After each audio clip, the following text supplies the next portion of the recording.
There's a basic change going on with a younger generation.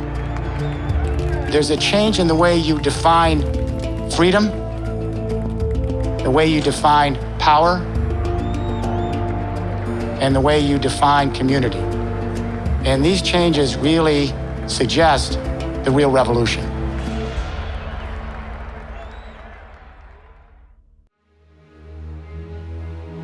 For my generation and generations before me, freedom was very simple.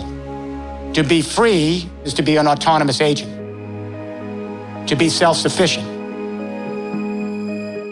to be independent,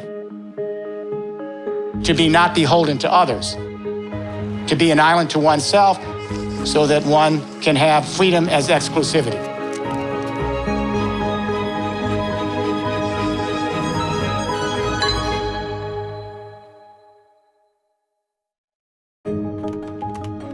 For the younger generation that grew up on the internet, autonomy is death.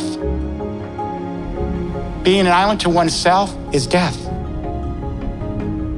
Because for your generation, you ask the question, how can I flourish to the full extent of my possibilities here on the planet?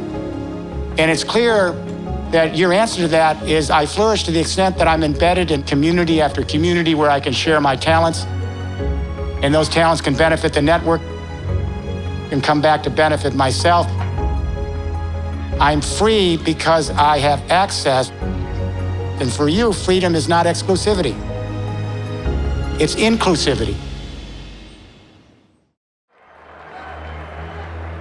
You have a different sensibility about power, which makes the older generation very nervous. We essentially have believed that power always has to be a pyramid. It goes from the top down. That is power. There's no other way to define power. It's a pyramid, from the one to the many.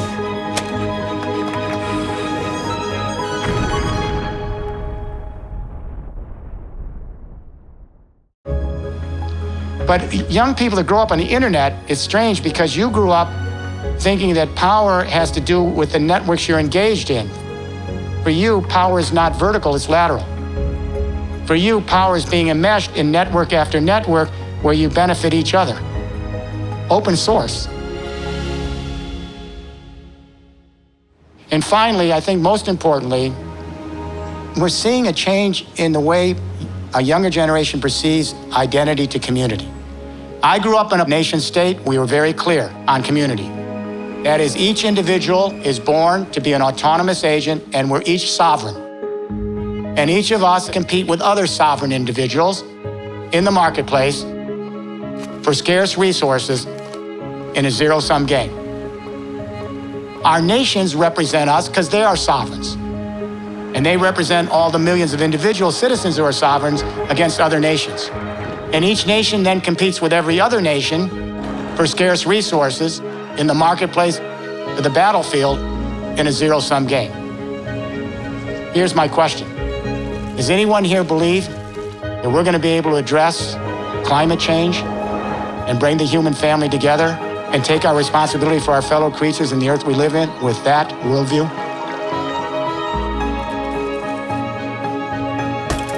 Anybody?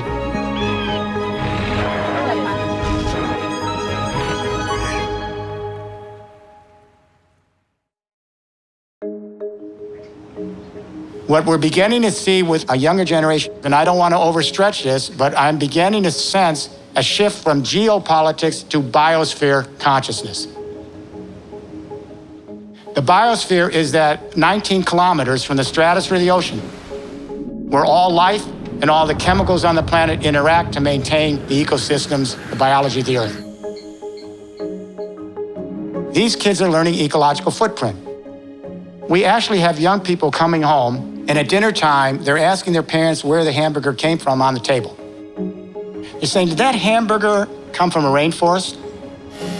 Did they have to destroy the trees for 4 little inches of topsoil, which only gives you 3 years of grazing, so that that cow could become my hamburger? And when those trees are destroyed for the topsoil to graze the cow for the hamburger, the kids are smart enough to understand that those trees harbor rare species of plant and animal life that only live in those canopies. They go extinct. And then they connect the dots. If the trees disappear for the soil to graze the cow for the hamburger, those trees are not there to absorb CO2 from industrial emissions. And that means the temperature of the planet goes up. They're beginning to understand that everything each of us does intimately affects some other human being, some other creature, and the planet we live in. We live in an indivisible biosphere community. There's no escape. This isn't just academic. Our well-being depends on the well-being of the whole system and all the creatures in it. We all have to really come together. We've got one generation to lay down this new biosphere consciousness. Pass on this legacy so when your grandchildren look back at you, they can say you did the right thing. You helped replenish the planet, got us off carbon, helped show our proper respect to generations not yet here, including our fellow creatures.